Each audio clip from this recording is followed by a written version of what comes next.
Toc toc, pasteur. Shalom, pasteur.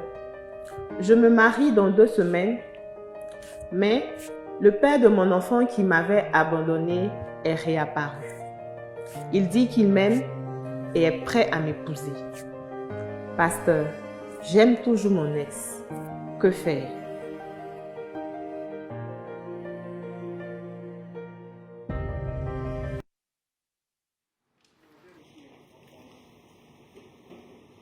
Ok, gloire à Dieu. Amen. Amen, amen. Amen.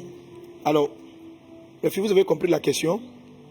Oui. Alors, que pensez-vous? What do you think? Alors, je profite en même temps pour faire mes petites salutations. Je crois qu'on n'a pas pu lancer malheureusement aujourd'hui la page TikTok. La page, c'est ça, non? Oui. TikTok. TikTok, ça fait plus TokTok, donc ça m'embrouille. On n'a pas pu lancer la page TokTok. Donc, je veux bénir et je veux saluer tous ceux et celles qui sont en ligne en ce moment. Allons sur la page. Maintenant, je vais ouvrir ma page YouTube. Voilà. Et je veux rendre grâce à Dieu pour Mariska Nang, Awaken Mind, Franck Arthur Poé. Que la grâce et la paix du Seigneur soient avec vous. Que ce live d'aujourd'hui, Dieu vous équipe. Dieu t'accorde quelque chose de spécial. Que Dieu guérisse tout malade qui sera connecté. Que Dieu guérisse les cœurs, Dieu guérisse les pensées. Que Dieu repositionne sur le chemin de ta destinée. Que Dieu t'équipe et que tu aies cette victoire-là. Jean Kwaku, voilà. Voilà tout le monde. Jackie Massang, Marcella Fassoni. La grâce et la paix du Seigneur est avec vous.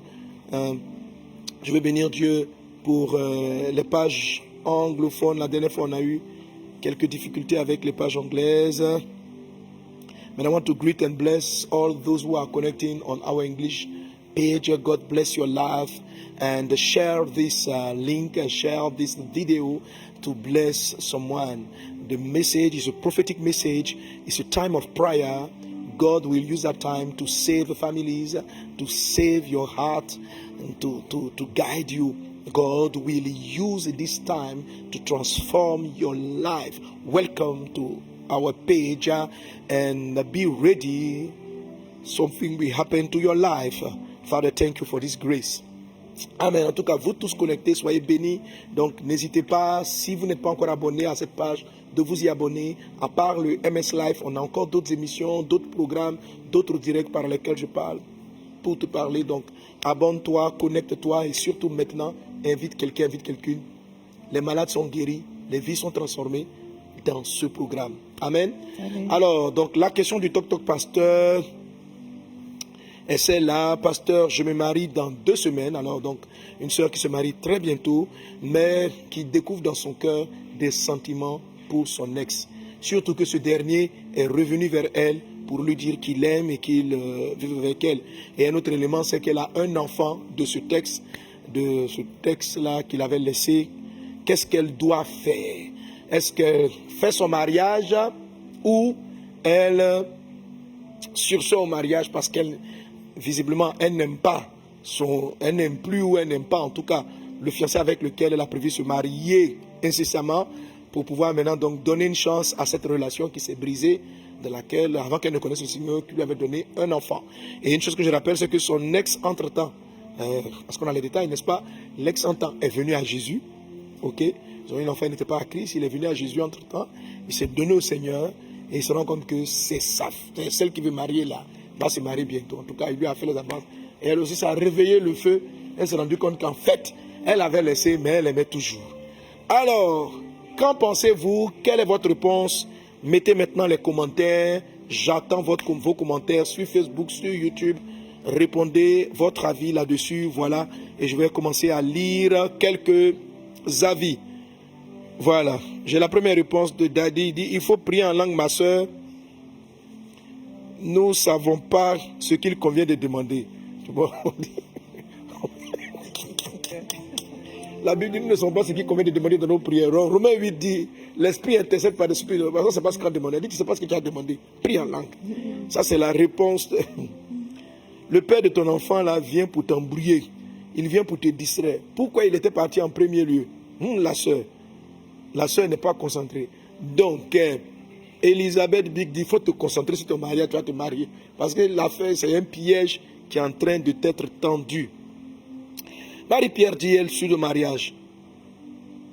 Une aimée de Jésus lui dit, ma soeur, on ne revient pas sur ce qu'on a vomi.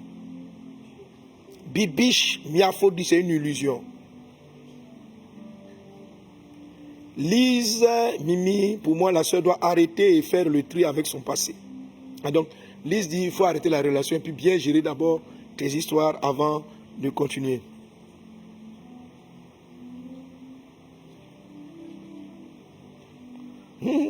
À coup Olive dit ça, ce n'est plus toc-toc. Elle va casser la porte du pasteur. Vraiment, papa souffre avec les cheminées embrouillées là. Elle dit, elle va toc-toc, elle fait gougou. Elle veut casser la porte. Ben, c'est dans 2 semaines. Dans 2 semaines. Bon, au moins on a reçu la question et puis maintenant il reste quelques jours. Ok? Vraiment la vie est difficile quoi. C'est quelle foutaise ça là. Je lui conseillerais de prendre du temps de prier, de réfléchir à ce qu'elle-même elle veut pour sa vie. Il est clair qu'elle n'est pas prête à entrer dans le mariage avec le nouveau. Tu ne peux pas t'engager dans une relation pendant que tu es toujours amoureuse de ton ex, ma soeur. En tout cas, le Saint-Esprit te dirige sur le bon choix. Bana Sonia dit, elle arrête le mariage et retourne avec son ex. Une autre Sonia dit, son ex veut gâter son mariage. Qu'elle oublie. Qu'elle soit sincère aux yeux du Seigneur. Bref.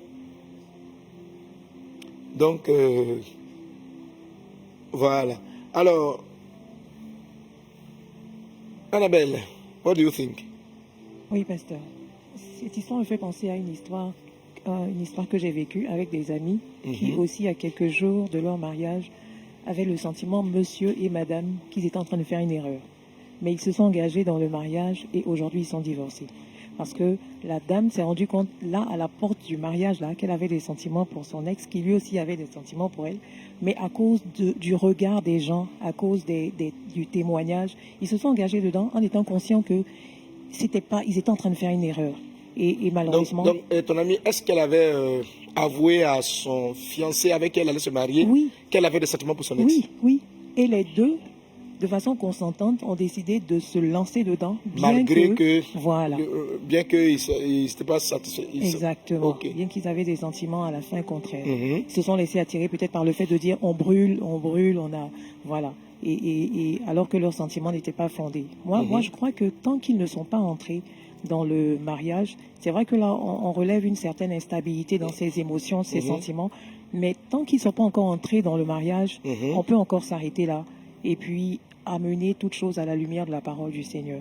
Le fiancé, enfin l'ex, il s'est converti, elle a eu un enfant avec lui.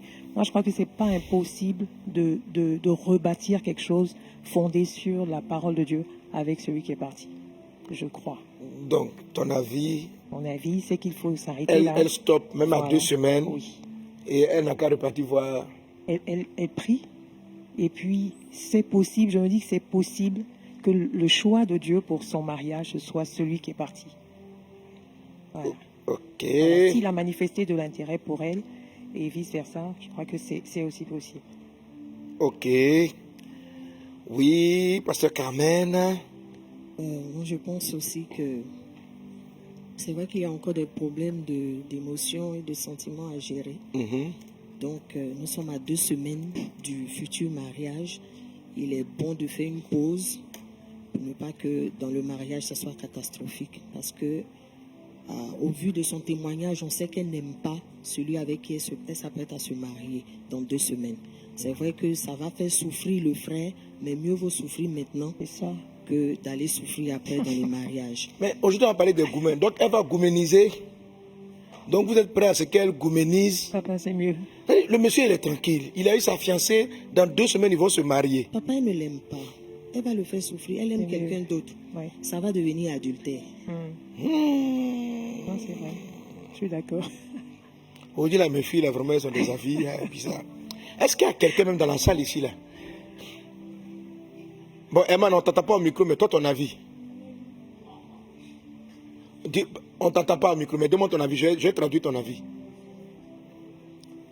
Bon, vous tous qui êtes avec moi dans la salle, même votons, on fait élection. La sœur annule son mariage pour revoir sa situation. Ceux qui veulent qu'elle stoppe le mariage, levez la main. Ceux qui pensent qu'elle doit stopper le mariage. Ouais. Pas tout le monde, hein? Non, c'est pas tout le monde. Oui. Elle n'a pas levé la main. Elle ne pense pas que... Attends. Elle doit stopper le mariage. À part tonton Anagono.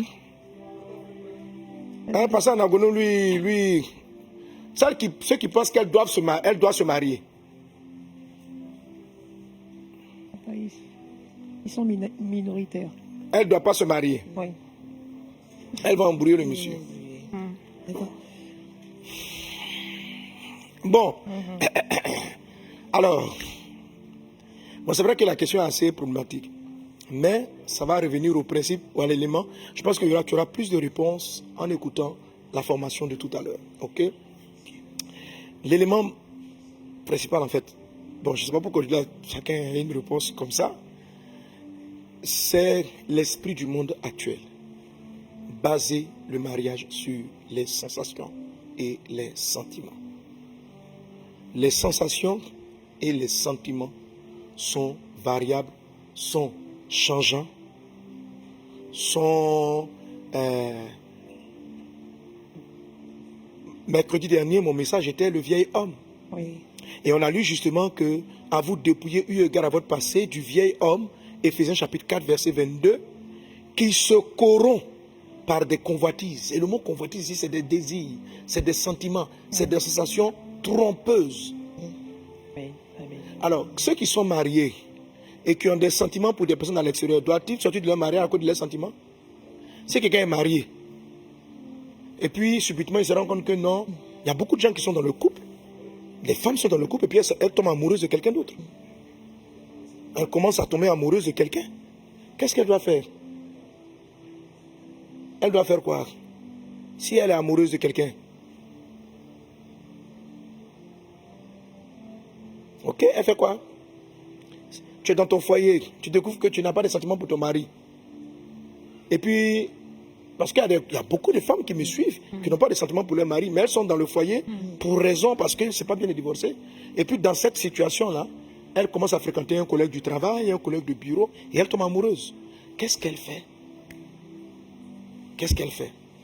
Est-ce que les sentiments doivent dicter nos choix, nos décisions, etc.? Non. Alors, si on revient sur cet angle, elle continue à faire quoi? Élection encore, après mes propos. Elle arrête ou elle continue ou elle fait quoi? Elle fait un break. Oui. Là, vous commencez à parler de ce que Dieu veut. Alléluia. Amen. Vous Amen. commencez à parler de ce que Dieu veut. La réponse, voilà, ma fille, c'est ça. C'est-à-dire, tes sentiments peuvent te tromper. Voilà, tes sentiments peuvent te tromper et c'est ce que je vais développer ici. Il faut faire très attention. Les sentiments ne sont pas un critère de choix pour le mariage. Le sentiment, on enseigne toujours, on vous dit les sentiments mentent. Parce que quand on va toucher l'histoire des chagrins d'amour, c'est une affaire de sentiments. Pourquoi aujourd'hui tu pleures de ce que telle personne t'a laissé? Parce que tu as donné des sentiments et la personne a fini par se marier. C'est la preuve que celui pour qui tu avais des sentiments, ce n'était pas le choix de Dieu. Si aujourd'hui il t'a laissé, malgré tes prières, il t'a laissé, il est parti vers autrui. Combien de personnes sont tombées amoureuses d'une personne dans l'église et après s'est rendu compte que le monsieur n'était même pas converti, que c'était un fautif qui allait la détruire. Mais son cœur était attaché à la personne. Oui. Ce sont des sentiments. Les sentiments ne sont pas un critère pour savoir qu'est-ce qui est bien pour vous, qu'est-ce qui est le choix de Dieu. Depuis la chute de l'homme, depuis l'instant où on a le vieil homme se corrompt par des émotions et des sentiments trompeurs. Certaines fois, ils sont bien ajustés, d'autres fois, ils sont mal ajustés. Et de nos jours, ils sont très souvent mal ajustés. Ils ne doivent pas rentrer en ligne de compte réellement dans les choix. L'exemple que tu as donné tout à l'heure, c'est justement un couple qui croit aux sentiments. Okay. Donc, il rentre dans les sentiments. Si elle comprenait l'enseignement que j'ai partagé avec toi, que ce n'est pas parce que je ressens quelque chose pour mon ex que c'est l'homme que je dois marier. Okay. Vous voyez, cette théorie-là est dangereuse. Elle est dangereuse. Donc, toi avec qui je ne ressens rien pour toi. Donc, celui pour qui je ressens, c'est avec lui. Donc, on n'a qu'à sur ça parce que je vais aller faire ce que je ressens avec l'autre. Je vous mets au défi de prendre la Bible. Vous allez vous rendre compte que les mariages qu'on a, que ce soit Isaac, que ce soit toutes les personnes, le critère sentimental n'apparaît pas. dans la parole de Dieu. Le critère sentimental n'apparaît pas. C'est le monde qui a mis en avant les émotions, les attirances charnelles et qui les a mis comme étant des critères de choix et de décision. Dans les mariages de Isaac et de Rebecca, vous avez donc une décision de papa. La femme, elle arrive, et Rebecca arrive, et vous allez voir que par la suite, ils sont tombés amoureux, ils ont fini par vraiment s'attacher. Donc les sentiments sont venus par la suite. On crée les conditions des sentiments. On crée les conditions des émotions, parce qu'il y a des sentiments. Alors, ceux qui sont conduits par les sentiments, c'est quoi? C'est que son ex apportait un certain confort à sa vie. Ma fille, pourquoi tu veux marier celui-là dans 2 semaines? Tu es sûr que tu as accepté cette relation avant que l'ex-là ne revienne, avant que l'ex ne revienne. Quel sentiment éprouvais-tu pour celui que tu veux marier? Quel sentiment éprouvais-tu pour celui que tu veux marier aujourd'hui? Ou bien tu as accepté de faire ce mariage, tu as accepté d'aller au mariage sans rien ressentir pour lui, sans être attaché à sa personne. Tu vois? Alors si tu te rends compte que au moment où tu as choisi de cheminer avec cette personne, au point où vous avez décidé de passer les différentes étapes du mariage, de cheminer ensemble, d'être fiancés, de fixer une date, dans tout ce parcours, qu'est-ce que tu éprouvais pour lui? Alors, si dans ton rappel, tu te rends compte qu'en fait, tu l'as aimé aussi, il y a des choses que tu appréciais chez lui. C'est ce qui a fait que tu as accepté d'aller au mariage avec lui, jusqu'à arriver à 2 semaines. Mais que, lorsque l'ancien, l'ex est revenu, il a réveillé quelque chose en toi. Si c'est ce qui te fait prendre une décision, je te promets, si tu arrêtes cette relation, que tu fais la pause, que tu vas avec l'ex, un jour tu vas regretter d'avoir laissé ce dernier-là. Parce que il y a quelque chose que lui t'apporte, que ton ex avec qui tu as un enfant ne t'apportait pas. Il y a quelque chose que l'ex t'apporte, que l'autre n'est pas en train de t'apporter. On tombe amoureux. Ce qu'on appelle le sentiment amoureux naît lorsque un de vos besoins affectifs semble être comblé par quelqu'un. Un de vos besoins affectifs. Alors, c'est pour ça qu'il y a des hommes qui ont une tendance polygame. Ok?